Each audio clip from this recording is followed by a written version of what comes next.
ये आकाशवाणी है। कार्यक्रम सामयिकी में प्रस्तुत है कोरोना वायरस संक्रमण पर स्वास्थ्य विशेषज्ञ डॉक्टर संजय पांडे से आकाशवाणी संवाददाता आनंद श्रीवास्तव की बातचीत।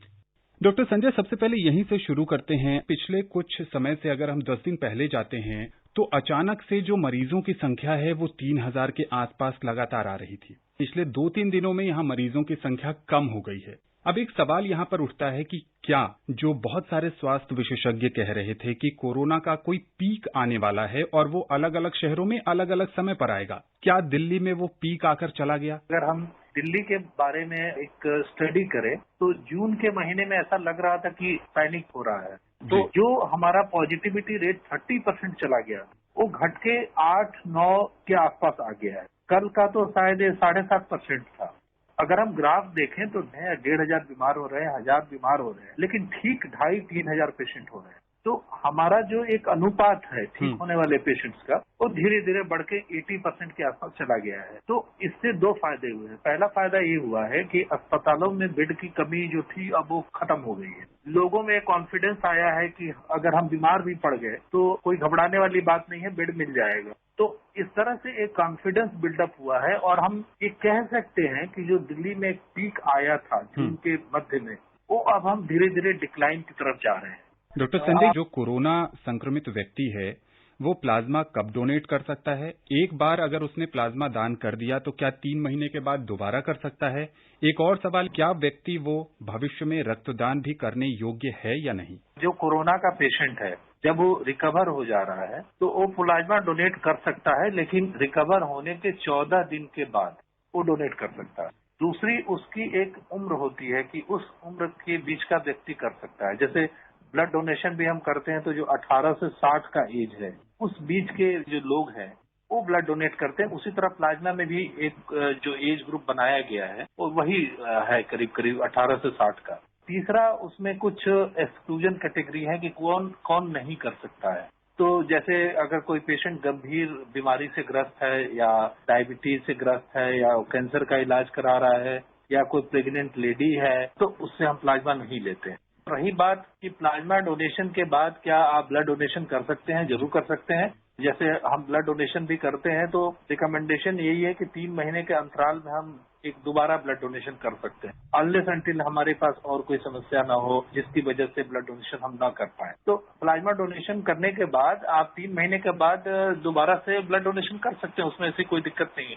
डॉक्टर, व्यक्ति का अगर निधन हो जाता है कोरोना से तो उस मृत शरीर में वायरस कितने समय तक बना रहता है और क्या ये सुविधा मिल सकती है कि शरीर को पूरी तरीके से सैनिटाइज करने के बाद परिजनों को दे दिया जाए अंतिम क्रिया के लिए?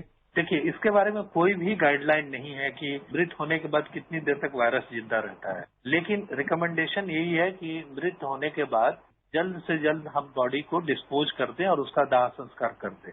और जहां तक रही बात कि सैनिटाइज करके बॉडी को घर में देने की बात, तो इस तरह के गाइडलाइन इसलिए बनाए गए हैं कि मरने के बाद वो व्यक्ति घर वालों को कम से कम इन्फेक्ट करे। और इसीलिए गाइडलाइन बनाए गए हैं कि दाह संस्कार के समय भी एक संख्या निर्धारित की गई है कि उस संख्या से ज्यादा लोग न जाएं, ताकि ऐसा न हो कि मृत व्यक्ति से कोरोना का संक्रमण दाह संस्कार में जाने वाले लोगों में फैल जाए। तो ये आपकी सुरक्षा के लिए है, तो इसे फॉलो करने से आपको फायदा होगा। गवर्नमेंट ने लोगों के हितों को ध्यान में रख के गाइडलाइन बनाई। जी, जानना चाहते हैं कि वैक्सीन पर क्या प्रगति है? वैक्सीन बनाना एक बहुत ही जटिल प्रक्रिया है और इसको कई स्टेज से गुजरना होता है। मानव ट्रायल करने के बाद भी हमें ये देखना पड़ेगा कि वैक्सीन लगाने के बाद एंटीबॉडी कम से कम 6 महीने 1 साल तक शरीर में रहती है नहीं रहती है। दूसरा, वैक्सीन के कई बार दुष्प्रभाव होते हैं। जिसको भी वैक्सीन लगाते हैं, जो वॉलंटियर होते हैं, तो ये देखते हैं कि 1 हफ्ते में, 2 हफ्ते में, 3 हफ्ते में, 1 महीने, 2-3 महीने में वैक्सीन का कोई साइड इफेक्ट तो नहीं हो रहा है। तो इन सब चीजों को परखने में, जांचने में समय लगता है। जहां तक वैक्सीन की बात है, एस्ट्राजेनिका का वैक्सीन है जो कि ऑक्सफोर्ड से है। उम्मीद है कि उसके जो ट्रायल हैं जुलाई में कंप्लीट हो जाएंगे और शायद हो सकता है कि इस साल के अंत तक वो अवेलेबल हो जाए। दूसरा एक vaccine national institute of health Moderna के साथ बना रही है यूनाइटेड स्टेट्स में, वो वैक्सीन भी उम्मीद है कि शायद इस साल के अंत तक रेडी हो जाए। तो 2-3 वैक्सीन ऐसे हैं जो कि काफी एडवांस स्टेज में पहुंच गए हैं। 6 महीने के भीतर हमें कुछ कुछ अच्छी खबर मिल सकती है वैक्सीन के फ्रंट पे। कोरोना से संक्रमित व्यक्ति है जब अस्पताल से रिकवर होकर अपने घर आता है तो उसके प्रति थोड़ी सी दुर्भावना होती है परिवार वालों और समाज के मन में। ऐसे में वो क्या करें? ये अंधविश्वास, और इस अंधविश्वास को हमें मन से निकालना होगा। जैसे हम भी जब ओपीडी में बैठते हैं, पेशेंट देखते हैं, तो पेशेंट हमें बताते हैं कि डॉक्टर साहब हमें 2 हफ्ते पहले कोरोना हुआ था, तो हम उसका इलाज बंद तो नहीं करते ना, हम तो उसका इलाज करते हैं और हमें जान के खुशी होती है कि पेशेंट कोरोना को डिफीट करके आ गया है। बिल्कुल। तो आपको ये मन से निकालना होगा कि जब कोरोना का मरीज संक्रमण से बाहर आ गया तो अब वो इन्फेक्टिव नहीं रहा, और जब इन्फेक्टिव नहीं रहा तो आप उससे क्यों घबरा रहे हैं, दूरी क्यों बना रहे हैं? हो सकता है कि कल आपको उसकी जरूरत पड़े, वो आपको प्लाज्मा डोनेट करने के लिए कोई और ना मिले तो उसके पास जाना पड़ेगा। तो इस तरह से अंधविश्वास को अब दूर भगाएं। याददाश्त का चले जाना और बार बार चक्कर आना क्या कोरोना वायरस के लक्षण हैं?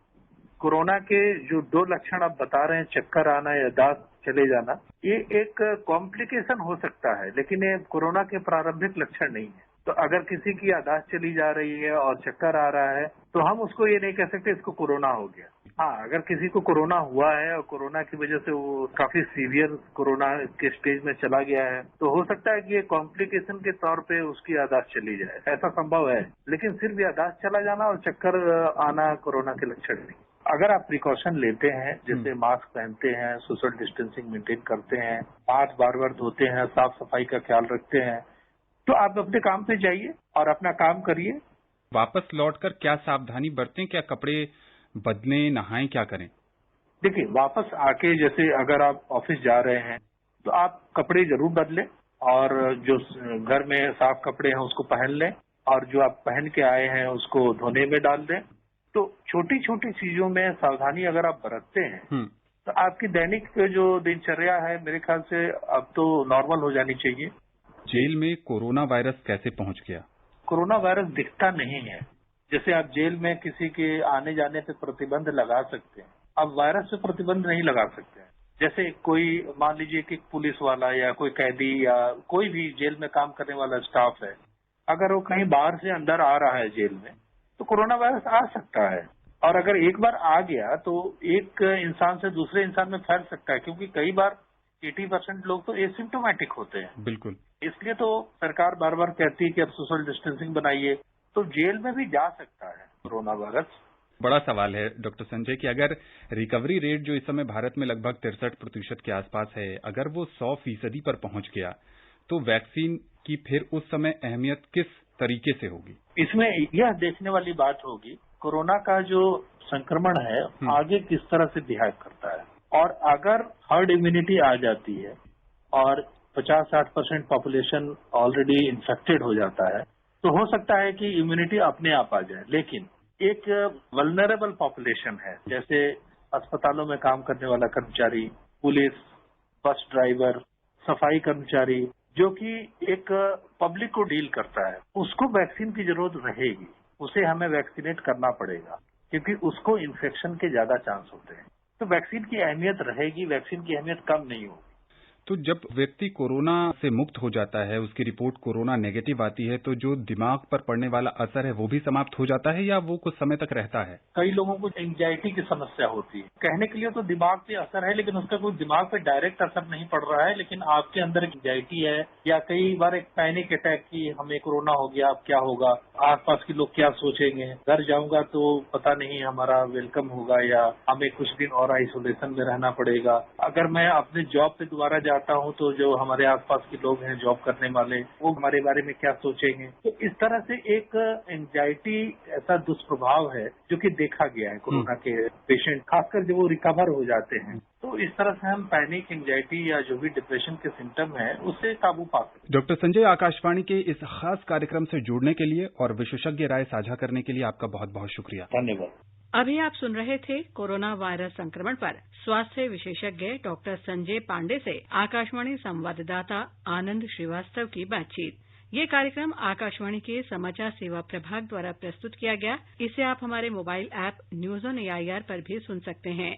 इस कार्यक्रम के संबंध में अपनी प्रतिक्रिया आप हमें ईमेल कर सकते हैं। पता है airnsdtalks@gmail.com। ये कार्यक्रम फिर से सुनने के लिए लॉग ऑन करें हमारी वेबसाइट newsonair.com।